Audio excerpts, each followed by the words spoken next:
This week's conversation touches on child sex trafficking. Please use discretion if there are children present. When we dove into this, I understood that it was going to be very important that there was an underlying hope to this darkness constantly. And even though it is a dark subject matter, the film in itself, it's hopeful. And there is an inspirational element to it to know that we can do something about it just by creating awareness, just by watching these films. The story is, stories of substance often ask us to explore worlds that challenge us and are uncomfortable. But is there a way to tell a true tale about the disturbing world of child trafficking that can also inspire hope? Today we discuss revealing light in a story of darkness. I'm Joel Ackerman. This is Lightwise.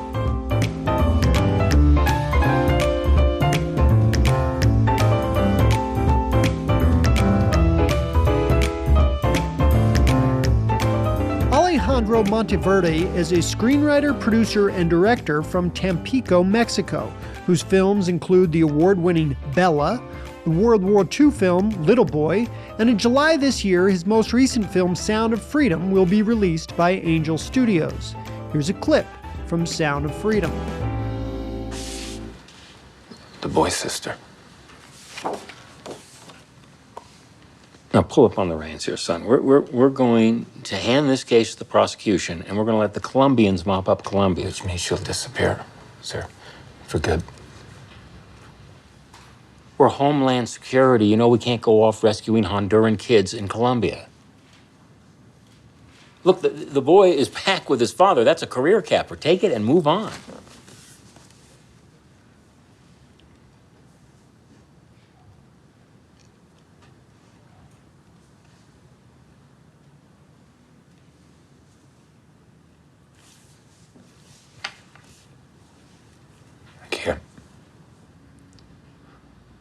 I don't think you understand what I'm asking you. See,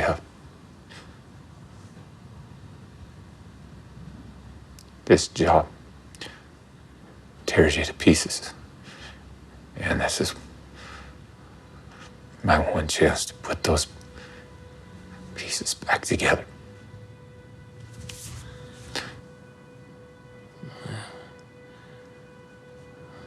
I suppose I could tell DC that you're going down there to give a training seminar. Funded at a discretionary. Keep it under 10 grand.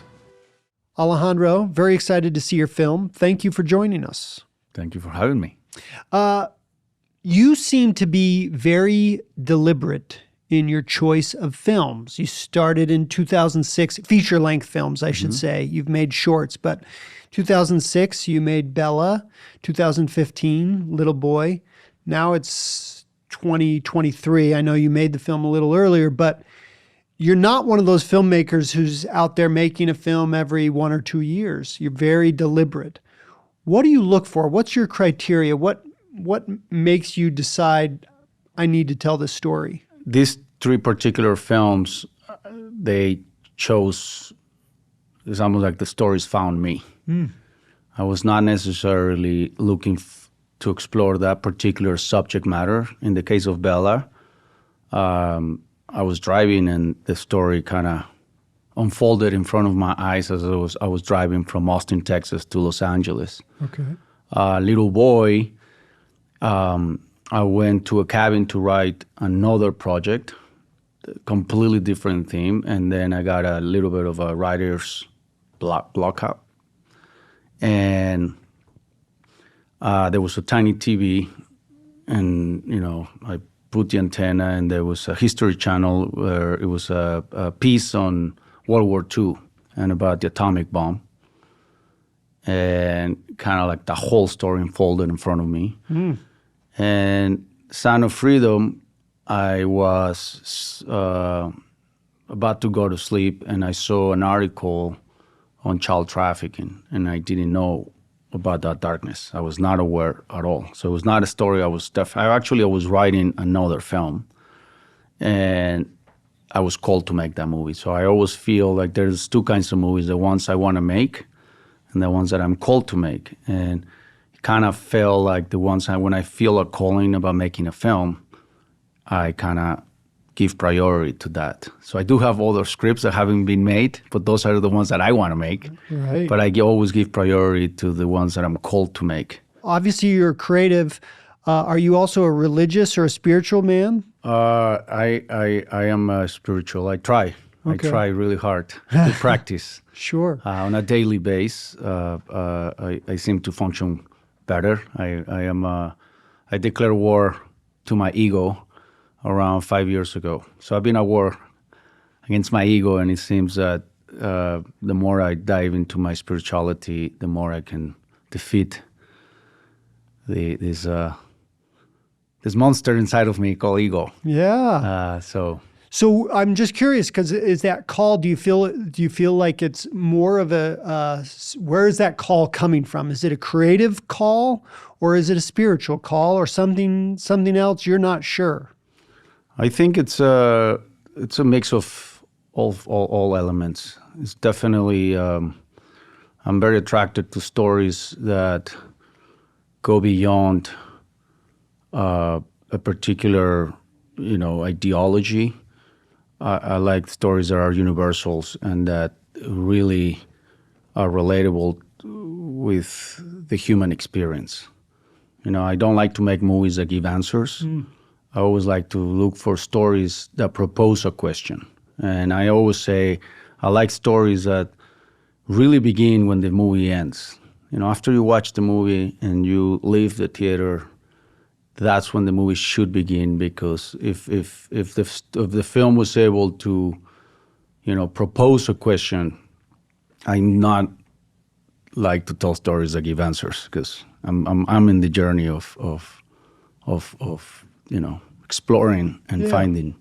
Is it too much to come right out and ask? Maybe it's something you don't want to explicitly state, but can I ask, what is the question that Sound of Freedom is asking, or questions? Well, the main thing is how we can, as a society, face this kind of darkness. Of human trafficking. Yes. Yeah. And to me, that is one of the darkest areas of the human life. How could a human abuse a child? So, and now selling them, and then the darker, the more you explore that darkness, the darker it gets. So I just realized that it was the tip of the iceberg, and that's as much as I wanted to explore, because I feel like the rest we need to explore it as a unified society, because it's a very dark subject. How do you tell a story about something so dark? And like I said, I don't know, I can't think of anything more dark, more disturbing than child trafficking and what's going on with the abuses there. How do you tell a story about something so dark and yet still communicate and amplify light, to bring light to people? Yeah. I just think there is a poetry to when light pierces the darkness. And that was one of the vehicles that I knew I had to use in telling the story, because I believe we listen with our eyes. So it is a motion picture. So I was very attracted to how to explore this darkness by the use of light, cinematically speaking. So quite literally. Yeah, light. Yeah. Yes. So first, I realized that in order for the audience to digest this subject matter, the imagery needed to be very compelling, very, in a way, beautiful. So that was one of the main vehicles that I knew I had to use on the story. So the cinematography and the storytelling, the narrative, needed to feel like a cinematic experience more than to dive into the details. So first, the way I and this may sound a little bit off, but the way I function into when I tackle a project, I first need to see it in my head. So what's going to be the tone and how it's going to be the story arc visually of the story. And once I see it, then we started working on the screenplay to kind of match that story arc. That is different than a lot of, for many filmmakers, the script is the starting point, but you feel like you see the film visually before you tackle the script. Yes, and that's exactly how we approach myself and my co-writer, Rod Barr, this particular story. I knew that if the story was not going to be, it had to be very rich cinematically speaking. When we dove into this, I understood that it was going to be very important that there was an underlying hope to this darkness constantly. And even though it is a dark subject matter, the film in itself, it's hopeful. And there is an inspirational element to it to know that we can do something about it just by creating awareness. Just by watching these films, I already kind of had seen it. I knew that there was a movie that people would want to see because the way it was going to be shot and the way I wanted to tackle the story. So I started diving in and started writing a fiction. I wrote, with my co-writer, I wrote a whole treatment, around 8 or 9 pages, about a fictionary character. And while I was writing that, the producer of the film, which is, what is the coincidence? Albert Einstein said that God hides in the coincidences. He goes into a conference and sees Tim Ballard, who was one of the speakers.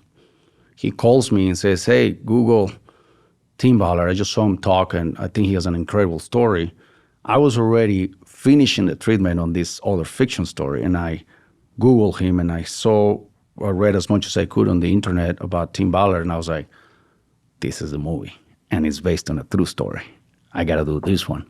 And how different was it from the fiction that you'd created? It was very different. Actually, the interesting part, the character of Vampiro, that was the one I was writing fictionary without knowing. Okay. It was about a guy that had a massive change, who was involved in the dark world, but just selling, not that dark, just like in the drug world. Okay. And then he has a change. I had made all this up, and then he was buying children to free them. Okay. That was the fiction story. When I meet Tim Ballard, I started kind of downloading his story, and all of a sudden he tells me about Vampiro. And I was like, this is crazy. I had just developed a character like that was fiction, and there was a character very similar that was a real story, in real life. So I knew. I was like, this is the film. And then what is the coincidence that Tim Ballard had just seen Little Boy. And wow. So he had connected with my work. So it was like meant to be. And next thing you know, we were writing the script, and then Jim Caviezel came on board, and then we made a movie. That's incredible. Going back to that first phase where you have to see the movie, is that something that, you knew you wanted to tell this story? You knew that you wanted an undercurrent of hope throughout the whole thing, even though it's a very dark story. Is that something that similarly came to you, how you would do it, or was that a struggle to work out? How am I going to tell this story in a way that is No, that hopeful? was very clear from the beginning. Otherwise, I would not even dare to jump in it. I saw how the story needed to be told. I saw also cinematically the language of it, and I knew that it was going to be in every frame. There had to be a literal light piercing the darkness. Talk a little bit about what you would hope individuals might take from this film, society at large. Do you hope this starts a movement? Do you hope that, what are your kind of hopes or dreams for the impact of the film? I just think that any change starts with awareness. And you cannot change something that you're not aware of. And I was not aware of this problem. And I feel now it's actually perfect timing because there is a level of awareness on this subject matter. When I started writing the script, I'm not exaggerating, but most people had no clue that this was even real. What year was this? This is 2016, 17. That's when I started writing the script. Yeah. And it was like, I was not aware. When I would tell people I'm doing a movie on child trafficking, it was like, what do you mean child trafficking? And then you go a little deeper, for children, for sexual exploitation. That's even one more layer. Right.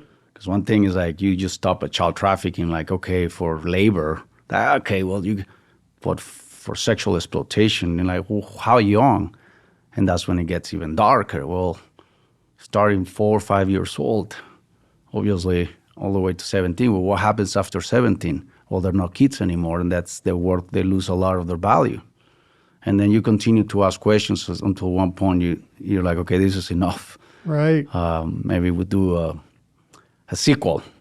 But right now, let's just explore this so we can create an awareness. And I feel like just talking about this, it's already creating change. Because if you bring this theme at a dinner conversation, I know it sounds like, okay, it's you're bringing the party down, it's a downer. but it's not. You're not bringing the party down. You're bringing meaning to the party. Mm-hmm. It's a very meaningful subject matter that we should talk about.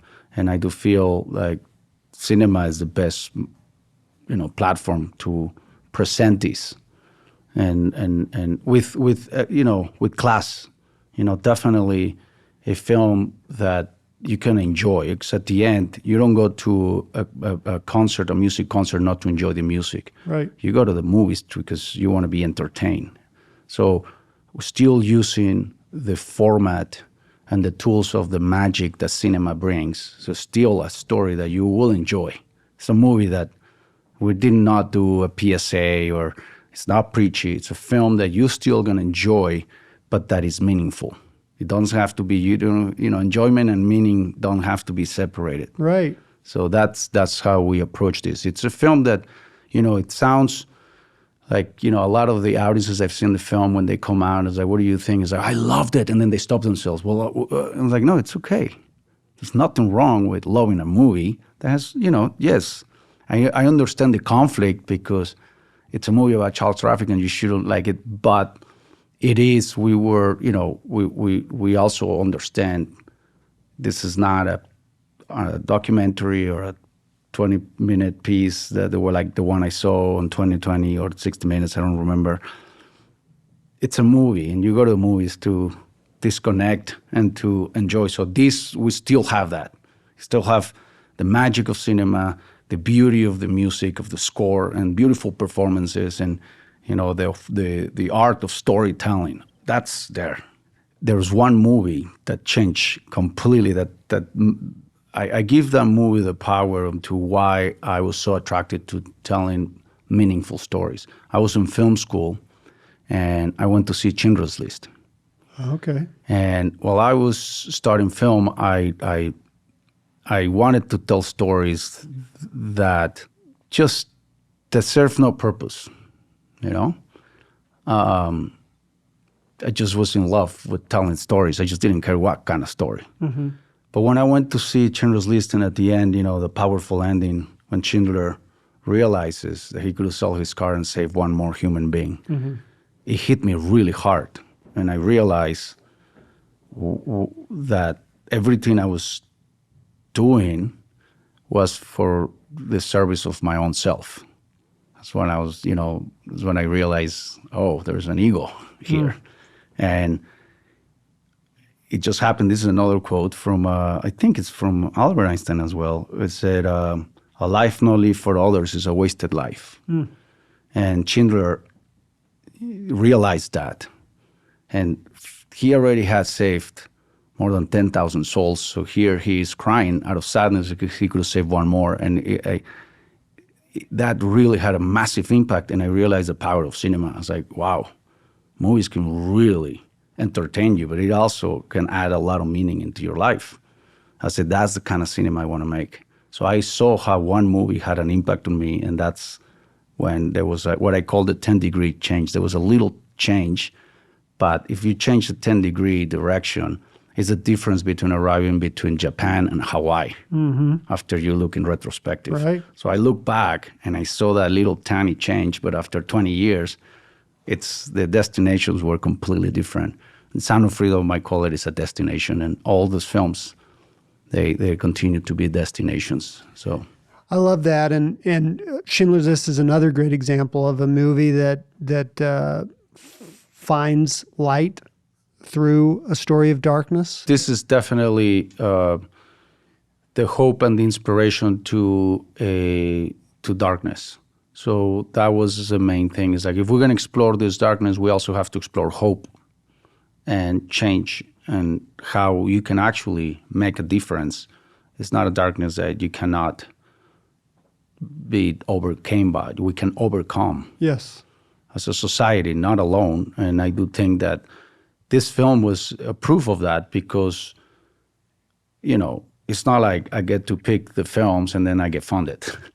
Funding is the people that helped to fund this film. They also were called to create awareness and shine a light into this darkness. And then the actors and this, the whole team, and then, the distribution, and now it's like the audience. It's like the ripple effect continues on, and the movie in itself now is becoming proof that there is hope, because there's people that want to stop this. And the more we talk about it, the more light we shine on it. But at the end, the better, if you're going to, I always compare films with music. The better the music, the more you're going to be able to enjoy the music. If one speaker, or you have a bad bass player or a bad sax player, it's going to become noise. Then you're not going to be able to enjoy the music. If we're going to go into tell any kind of story that has a deeper meaning, it better be also, cinematically speaking, outstanding. When you were making the movie, were there any, did the process of making the film change your views or feelings on the subject at all? Or at that point, had it crystallized to where you are now? Or did the process of actually directing the actors, placing the scene, those kind of things, did that change your views or feelings about this at all? There was an evolution that happened, but it was the hardest part was writing the screenplay. Emotionally. And really, there were moments where, you see an interview, or I was talking to Tim Ballard, and he will say something and I couldn't say for the next 2-3 days, just because, the images of the pain of those children that were going through, it's just something that was piercing your soul. And I think once we transitioned into making the film and making visually, I was so careful into how far we were going to take it. So that would not have happened to the audience. And that we were very clear. So the film is extremely safe. I mean, my 10-year-old, 12-year-old, and 15-year-old seen the film, and it's definitely not a movie that will scar. That's one of the things that people may think is like, I'm going to see it, it's going to scar me. There's going to be an image that I'm not going to be able to forget. And no, we were very careful to not make it pink and like, okay, this is not happy land. No, we were very realistic, but also very careful into how far we went. So it is very safe. For the audience to know, it's a safe movie to watch. And even though it's a contradiction, but it's a film that you can actually enjoy, yes, because of the hope that will bring to it. And I think that's so important from people who I've talked to who have seen the film. You've walked that line beautifully. Yeah. And I do think it's so important because there are so many people that I talk to who want to turn away, but when they hear, no, you'll be okay. It's safe. It's hopeful. Yeah. I think that's so important. So again, thank you. Yeah. Other than Tim Ballard, were there other, and Operation Underground Railroad, were there other witnesses, sources, experts that you brought in to make sure that the film was real and represented facts, accurately? Research is the cornerstone of the script. Just dive in and do research on as much as you can, interview as much as you can, read. Even though there's a lot of those books were not very exciting to read, but just read numbers, what's happening, just get informed, get all the information, download it, get all the intel. So when you're developing and you're writing, it's a choice. If you're choosing to take creative license, we know exactly in what places we are taking a little bit of creative choice in order to move the story forward and so on. So yes, we did a lot of research. I mean, years of research. But also during that research, actually, we also found out, this is a problem that it should not have divisions, politically. It's not. It's like I always think it's like if a building is being burned with people inside, and you have 2 fire trucks coming in, and they start fighting, who has the right to go and put the fire down. During that fire, the whole house will burn down with the people inside. Right. This is a subject matter that has to bring us together. It doesn't matter of any ideologies. It's a film that should bring people together because it's children. That's the bottom line. And if we don't come as adults to protect the children of our society, then our society is going to crumble. I like to make movies that unite. And this is a film that should unite us, at least just for this. Yes. Then we can, after we rescue some children, then we come back and we can, they can continue to fight. But for this particular subject, it's we should just all come together. Let me ask you a little bit, politically speaking, why this isn't the number one cause. As we've talked about, I can't think of anything more disturbing. 2 million children every year are affected by this. Why is it just awareness, or are there factors at play that are trying to say, hey, there's nothing to see here? I want to stay on the positive side of the question. Yeah. I want to believe is, for the most part, awareness. I want to say that. I want to think that the minute people are aware on both sides of the political spectrum, they will want to do something about it. And I do think that because now people have lost trust in the media, so when something like this comes up, people don't know whether to believe it or not. I mean, I was a victim of that. I was like, is this really happening? And it was not until I started diving in that I was like, wow, this is really happening. I was raised by my parents to respect all points of views.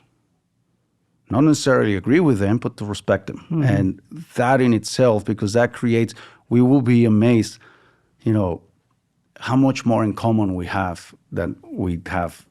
So if we focus on what we have in common, we'll be amazed how much we have in common. But we normally, as a society, we are raised to be like, find out what you disagree and focus on that for the next 25 years. And you focus on one disagreement. But you can find a lot of things that when you find things in common, then you can really unify in the things that you do agree to make change. And I do think we all agree. I don't think publicly, nobody agrees that it's right to sell children on the sex trades. Right. I bet you everybody disagrees with that. Right. So if we all disagree on that, why don't we all come together and really try to make a difference on that subject matter?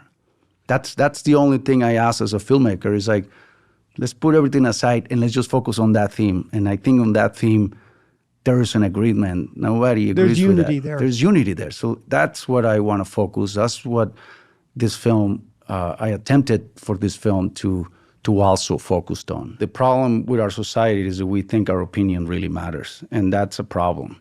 We think we feel entitled that what we have to say is really important. And if you don't speak, it's like, look, if you're in a position of power, yes, your opinion is very important. But if I'm at dinner and I know that my opinion, is just going to create division. I much prefer to find into what we agree. It's like, hey, Common man, ground. like this subject matter. I am the guy that at a dinner will bring this up. I'm like, hey, did you know they found 20 kids that were raped? But this guy, and they found them in a cage in like this state. You know, I just read this news. And did you guys knew that? No. Okay. Well, that everybody's going to disagree with that. So we agree with that. That was a massive, problem. Yeah. And the pain. And I just always prefer to focus on the things that we agree. So Yeah. if I'm guilty of something, I much prefer, because I feel it's way more effective.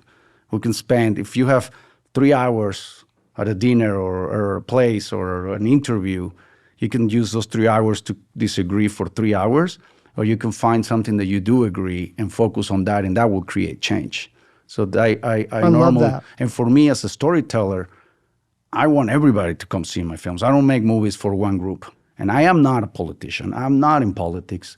I like to make movies for everybody. So the minute somebody wants to label so the movie belongs in one tribe, it's almost tribal thinking. Yes. Which tribe do you belong? Yes. Well, no, I want to belong to all tribes. Oh, no, you can't do that. You have to belong to one tribe. Which one are you? Are you, it's like I had a friend that, spent a little time in jail. And the first thing is like, well, which gang are you want to belong? You have to pick one if you want to survive. It looks like we are in this society now. If you want to survive, we're at war. Which one are you? So we can protect you or attack you. Where are you standing? And I've been fighting.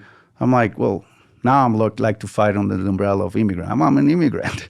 And I'm an artist. And I just want to tell stories that unite. There is actually more than ever. I want to make films that bring societies together. So I don't want to participate in this division that is happening. I want to tell stories that are meaningful, that are important, and that will unite families that are actually broken because they fall into this labeling. Yes. It's like, my cousin is so-and-so, sometimes my brother, or my mother is so-and-so. I don't talk to my father anymore because and then they start labeling each other. And it's just it's heartbreaking, Yeah. And it's, the U.S. is the big brother. And I'm seeing it is happening in Mexico. It's like now the label is starting to begin politically. So now I will be speaking differently if my job was a politician, but I'm not. I'm a storyteller. And I like to tell stories for everybody. So I definitely just want to continue to be allowed to tell stories. And I just ask everybody, please do not label my films because they constantly are victims of that. So I agree with you. It's what we need at this time is unity. At some point, we can tackle those issues at which we need to disagree with. But I love that you said, I'm an artist. I don't need to do that, which is refreshing because some artists feel like their job is to stir the pot. I actually respect those artists, the ones that are like, they want to make a movie to really kind of create. That's okay. Yeah. And kudos to them. Yeah. There should be also all kinds of choices to be an artist. I chose to be an artist that likes to make movies that create conversations. That's why I don't like to make movies that impose a theme. I like to propose a theme. And that I did that from the beginning of my career. If you see Bella, before it was labeled, people were able to watch it from all spectrums. We're like, it was purely an exploration, and we were proposing a theme of how hard it is to deal with an unwanted pregnancy. Mm-hmm. Now, after the movie, and it had its run, all it took was one newspaper to go, this is a pro-life film. Yep. And right there, she always like, oh, I'm like, I thought you loved my movie. Well, not anymore. What changed? The movie didn't change. The movie didn't change. Well, it got labeled. And then I was like, I understood. I started my career like that. I was like, oh, wow. Yeah. This is really dangerous. Your wife is an actress. Yes. She's in Bella and in Little Boy. Is she in Sound of Freedom? Yes. Okay. What is that like directing your wife? Is there a totally different dynamic between directing someone who you're married to versus other actors? No. It's, there's something that happens when you're in, I call it in a good way. When I'm on set, I call it the battlefield. because it's adrenaline, it's life. There's no room for, especially in independent films, we don't have a contingency. If you don't finish a day, because that location is gone and the actor may be on a plane to London to shoot something else. So with that in mind, I become very razor focused into making the day, but also I always say anyone can shoot a film, anyone. Very few can shoot the vision of a film. So I'm always focused on the vision. It's like to be loyal to the vision. So when an actor comes, it's a good thing that happens, because it could be a up-and-comer actor, it could be my wife, or it could be Al Pacino. When they enter the battlefield, in my head, they are the character that need to serve, just like myself needs to serve the vision. And I don't, maybe I become starstruck when I interview him outside, but on set, it's like we're in the game. And at that point, it's almost we're all equal in there. We all have here to serve the vision. So that of relationship the with your wife, it's out the she's behind, an actress. Yeah, at that moment. She's Cool. an actress, and she feels it. There's no And she's okay with it too. There's no, hey babe, can you move this way? No, Right. there's none of that. It's like, this is what you do. You enter here. This is what the character thinks, and it's just, there is a transformation that happens. Alejandro, again, thank you so much for making Sound of Freedom. I hope that it does what it's done for me, and as you've said, it's already bringing awareness. I hope it brings that on a large scale, and that this issue comes to light, and as a society we face it and start taking actions toward fighting it, and hopefully one day ending it. Thank you so much for taking this time and sharing with us. Thank you. Sound of Freedom, starring Jim Caviezel, will be in theaters across the U.S. beginning Monday, July 3rd. Visit angel.com/tickets to get your tickets now. And be sure to listen to our next episode to hear a conversation with actor Jim Caviezel. Lightwise is a video podcast production of Angel Studios, released every other Tuesday. To watch more episodes or be notified of new episodes of Lightwise, click subscribe or download the Angel app now, wherever you get your apps. If you'd prefer to listen instead of watch, you can find the Lightwise audio podcast version wherever you get your podcast. This episode of Lightwise was hosted by Joel Ackerman. It was written and directed by Joel Ackerman, produced by Cameron Jackson and John Shea Van Sickle, and edited by Cameron Jackson, with sound recording by Garrett Briggs and sound mixing by Brian Densley.